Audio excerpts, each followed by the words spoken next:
اے میرے عزیز، اگر آپ نے اس ویڈیو پر کلک کر دیا ہے اور آپ اپنے نبی سے محبت کرتے ہیں، میلاد مناتے ہیں، تو بس اب میلاد النبی کے اس موقع پر ہماری ایک ایک بات دھیان سے سنیں اور ہر میلادی کو شیئر کریں، کیونکہ اس ویڈیو میں ہم آپ کو میلاد النبی پر ہونے والے سب سے بڑے اعتراض کا جواب دیں گے،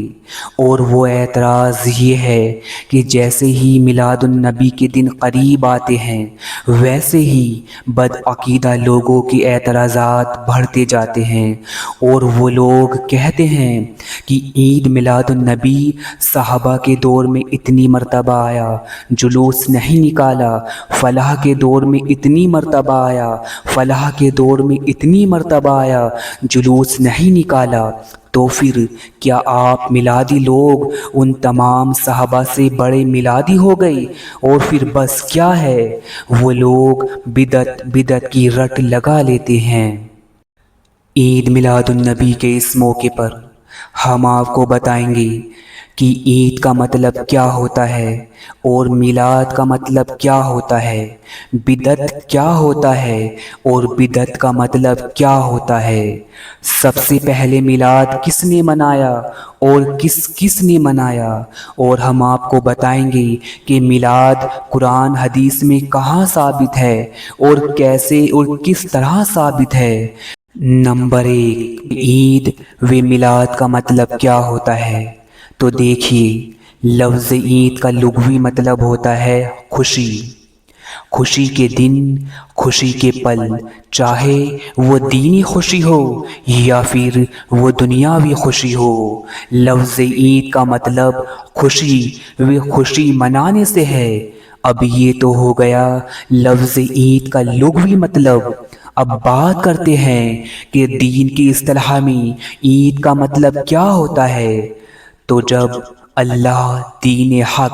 و عالم اسلام کی طرف یا انسان کو کوئی خاص نعمت بھیجتا ہے یا کوئی احسان یا کوئی خاص فضل فرماتا ہے یا پھر امت کی طرف انبیاء کو مبعوث فرماتا ہے، تو اس دن کو مومن کے لیے خوشی کا دن، عید کا دن بنا دیتا ہے۔ اور اب لفظ میلاد کا مطلب جانتے ہیں۔ تو لفظ میلاد کا مطلب ہوتا ہے پیدائش، پیدائش کا دن، زمین پر تشریف لانے کا دن۔ تو عید میلاد النبی کا مطلب ہوا حضور پاک کی آمد و دنیا میں تشریف آوری پر خوش ہونا، ان کا چرچا کرنا، کسی بھی جائز طریقے سے خوشی کا اظہار کرنا، اسی کا مطلب عید اور عید میلاد ہے۔ حضور پاک کا میلاد منانے والے اور اس پر اعتراض اٹھانے والے دونوں کو ہی یہ غور و فکر کرنی چاہیے کہ یہ جمعے کا دن عید کا دن کیوں ہے۔ آخر اس دن ایسا کیا ہوا تھا کہ جو جمعے کے دن کو اللہ عز و جل نے عید کا دن بنا دیا؟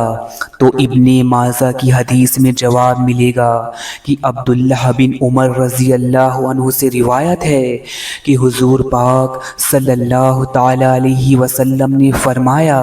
کہ جمعے کے دن کی 5 خصوصیت ہیں۔ ایک تو یہ کہ اسی دن اللہ نے آدم کو خلق فرمایا اور اسی دن آدم کو زمین پر اتارا اور اسی دن وفات دی۔ اب یہ دیکھو، کیا یہ جمعے کے دن کی عظمت عید ہونے میں عید الاضحیٰ و عید الفطر جیسی ہی ہے یا پھر اس سے کم ہے یا پھر اس سے بھی زیادہ ہے؟ تو پھر آگے جواب ملتا ہے ابن ماجہ کی حدیث میں کہ حضرت عباس رضی اللہ تعالی عنہ سے روایت ہے کہ حضور پاک صلی اللہ تعالی علیہ وسلم نے فرمایا کہ اس جمعے کے دین کی عظمت اللہ کے نزدیک عید الاضحیٰ اور عید الفطر سے بھی زیادہ ہے۔ تو جب آدم کی تشریف آوری کا یہ عالم ہے تو اصول دین یہی کہتا ہے کہ پھر تمام انبیاء و رسول کا امام و سردار کی آمد کا عالم کیا ہوگا۔ لہٰذا یہ بات حدیث کے معنی و مطلب سے ثابت ہو گئی ہے کہ جب اللہ عز و جل امت کی طرف کوئی احسانات و فضل فرماتا ہے یا اپنے انبیاء کو مبعوث فرماتا ہے تو وہ دن مومنوں کے لیے عید کا دن ہو جاتا ہے۔ نمبر 2، بدعت کا مطلب کیا ہوتا ہے؟ بدعت کسے کہتے ہیں؟ تو میلاد النبی کو بدعت ثابت کرنے کے لیے بدعقیدہ و بدشعور لوگ صحیح بخاری و مسلم کی حدیث پیش کرتے ہیں کہ جس نے ہمارے اس دین میں کوئی ایسا نیا کام ایجاد کیا جو اس میں سے نہیں ہے وہ کام رد ہے، اور آگے ابو داؤد و ترمذی کی حدیث بھی پیش کرتے ہیں کہ ہر بدعت گمراہی ہے، اور اس طرح حدیث کا رٹا مار کر ہر عالم و جاہل میلاد النبی پر بدعت بدعت چلاتا ہے، جبکہ لفظ بدعت کا مطلب گناہ یا گمراہی نہیں ہوتا، بلکہ لفظ بدعت کا مطلب صرف و صرف نیا کام ہوتا ہے۔ تو دین کی اصطلاح میں وہ عمل، وہ کام جو خود حضور پاک نے نہ کیا ہو یا اسے کرنے کا کوئی واضح حکم نہ دیا ہو، تو ایسے کام و عمل کے کرنے کو نیا کام، نیا عمل یعنی بدعت عمل کہتے ہیں، نہ کہ گمراہی و گناہ۔ یہ جان لیجئے لفظی بدعت کا مطلب گناہ و گمراہی نہیں بلکہ نیا کام اور نیا عمل ہوتا ہے۔ لہٰذا دین میں وہ نیا کام، وہ نیا عمل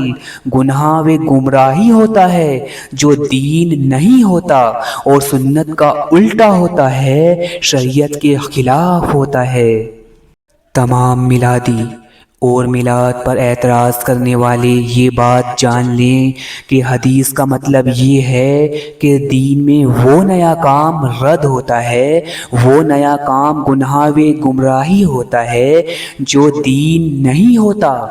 اور وہ ہر کام بھی دین ہوتا ہے جو دلیل قطعی سے ثابت ہوتا ہے اور امت پر فرض و واجب ہوتا ہے، جیسے نماز، روزہ وغیرہ، اور وہ کام بھی دین ہی ہوتا ہے جو دلیل ضمنی سے ثابت ہوتا ہے، جس کا از روئے دین کرنے پر ثواب ہوتا ہے، جیسے نفلی روزے، مجلس، اجتماع، جلسے جلوس و مدارس قائم کرنا وغیرہ۔ اور حضرت امام شافعی رحمۃ اللہ علیہ فرماتے ہیں، ہر وہ چیز یعنی ہر وہ نیا کام جو شریعت کے خلاف نہ ہو وہ گناہ و گمراہی نہیں ہوتا۔ اگر حدیث کا رٹا مار کر یہ مان لیا جائے کہ ہر نیا کام بدعت ہوتا ہے تو سب سے بڑے بدعتی خود صحابہ کرام حضرت ابو بکر و حضرت عمر فاروق ہو جائیں گے، کیونکہ جب قرآن شریف کو مکتوبی شکل میں جمع کرنے کا حکم نہ حضور پاک کے دور میں آیا نہ خود حضور پاک نے دیا، تو پھر کیوں ان دونوں صحابہ نے یہ بدعت ایجاد کی؟ اور اس کے علاوہ ہجری کیلنڈر نہ تو حضور پاک کے دور میں بنایا گیا اور نہ ہی حضور پاک نے بنانے کا حکم دیا، تو پھر کیوں حضرت عمر فاروق نے حضور پاک کے حکم کے خلاف جا کر یہ ہجری کیلنڈر تیار کرایا اور ایک بدعت ایجاد کری؟ اور پھر اس طرح ایک نہیں نہ جانے کتنے نئے عمل صحابہ سے لے کر آج تک گنا دیے جائیں گے جو نیا کام و نیا عمل ہوں گے، تو کیا سب گناہ و گمراہی ہو جائے گا؟ نہیں، بالکل نہیں، کیونکہ قرآن حدیث کسی کے ابا کے گھر کی جاگیر نہیں کہ کوئی بھی کسی بھی فرقے کا عالم یا جاہل قرآن یا حدیث کا غلط معنی و مطلب اخذ کر کے امت پر چسپاں کر دے۔ لہٰذا عید میلاد النبی پر بدعت چلانے والوں کو یہ واضح اصول یاد رکھنا چاہیے کہ دین حق میں وہ امور، وہ عمل جن کا طریقہ اللہ نے متعین کر دیا ہے، فکس کر دیا ہے، اسے ویسے کا ویسا ہی ادا کرنا ہے جیسا کہ فکس کر دیا گیا ہے۔ مثال کے طور پر نماز، روزہ، حج، عید کی نماز وغیرہ۔ اب اگر کوئی عید کی نماز میں 2 واجب میں کم یا زیادہ کر دیتا ہے تو پھر یہ عید کی نماز ادا نہ ہوگی بلکہ الٹا گناہ ہو جائے گی اور بدعت مذمومہ ہو جائے گی، جو کہ اس حدیث میں بتایا گیا ہے جس کا بدعقیدہ لوگوں نے صرف رٹا مارا ہے۔ لیکن ہاں دھیان رہے، دین حق میں وہ امور، وہ کام جو مستحب و مباح میں سے ہیں، اور وہ امور جس پر اللہ نے کسی ایک خاص طریقے کی قید نہیں لگائی ہے بلکہ کسی بھی جائز طریقے کی آزادی دی ہے، تو بس ان سب امور و کام کو از روئے دین کسی بھی جائز طریقے سے کر سکتے ہیں۔ مثلا ذکر و اذکار، نعت و منقبت، اجتماع، مجلس، جلسہ جلوس وغیرہ۔ اب اگر کوئی دیر شانہ یہاں کسی ایک خاص طریقے کی قید لگاتا ہے اور بدعت چلاتا ہے تو وہ دین میں زیادتی کرتا ہے اور اللہ کے فیصلے کی مداخلت کرتا ہے۔ اور اتنا ہی نہیں، اس پر حدیث بھی شاہد ہے کہ صحیح مسلم کی حدیث ہے، جو شخص اسلام میں کوئی اچھا طریقہ ایجاد کرتا ہے اسے اس کا ثواب ملے گا، اور ان لوگوں کو بھی جنہیں وہ طریقہ پسند آئے اور وہ اس پر عمل کریں۔ نمبر 3، اب جانتے ہیں کہ میلاد کس نے منایا اور کس نے منایا۔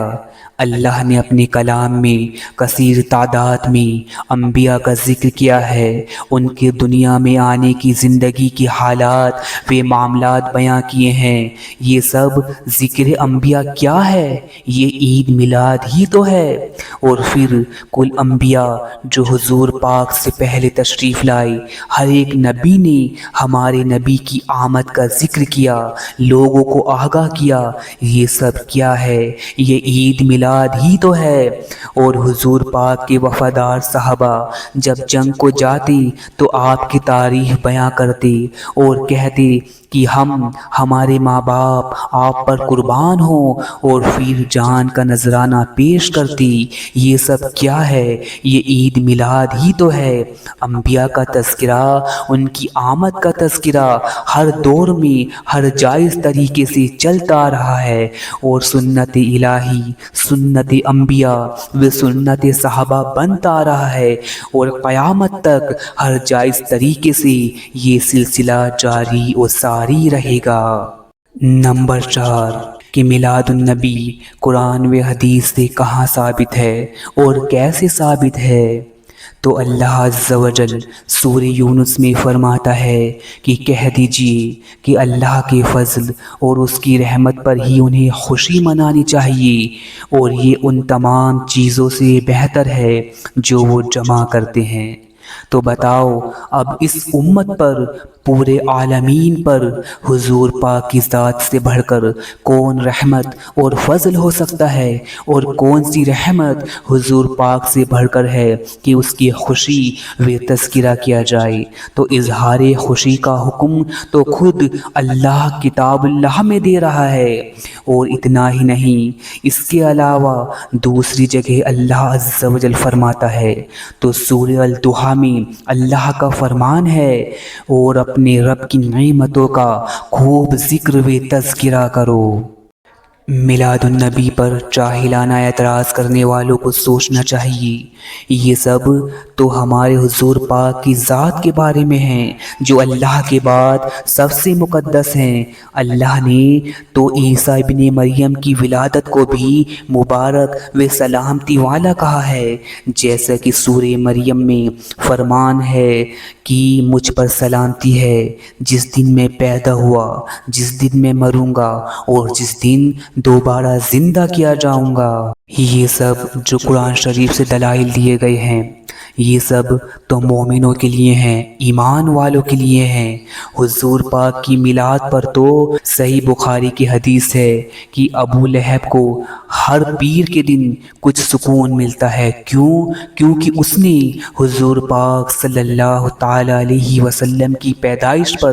اپنی ایک لونڈی کو صبح کو آزاد کیا تھا۔ المختصر پتہ یہ چلا کہ امت کو اللہ کے کلام سے، رسول کے فرمان سے اور اصول دین سے میلاد النبی کی اجازت کسی بھی جائز طریقے سے خوشی و چرچا کرنے کے لیے ہے، چاہے پھر جلوس کی شکل میں کرے یا محفل میلاد کی شکل میں کرے، کھانا تقسیم کر کرے یا صدقہ دے کر کرے یا روشنی کر کرے یا پھر ذکر و اذکار کر کرے یا پھر مجلس سماع کی شکل میں کرے یا کسی بھی اچھے طریقے سے کرے، اس کی اجازت تو اللہ کی طرف سے ہے۔ اور اللہ نے تو عیسیٰ ابن مریم کی پیدائش کو بھی مبارک کہا ہے، جیسے کہ سورہ مریم میں اللہ کا فرمان ہے کہ مبارک ہے وہ گھڑی جس دن وہ پیدا ہوئے۔ تو اعتراض کرنے والوں کو سوچنا چاہیے کہ جب عیسیٰ روح اللہ کی پیدائش کا دن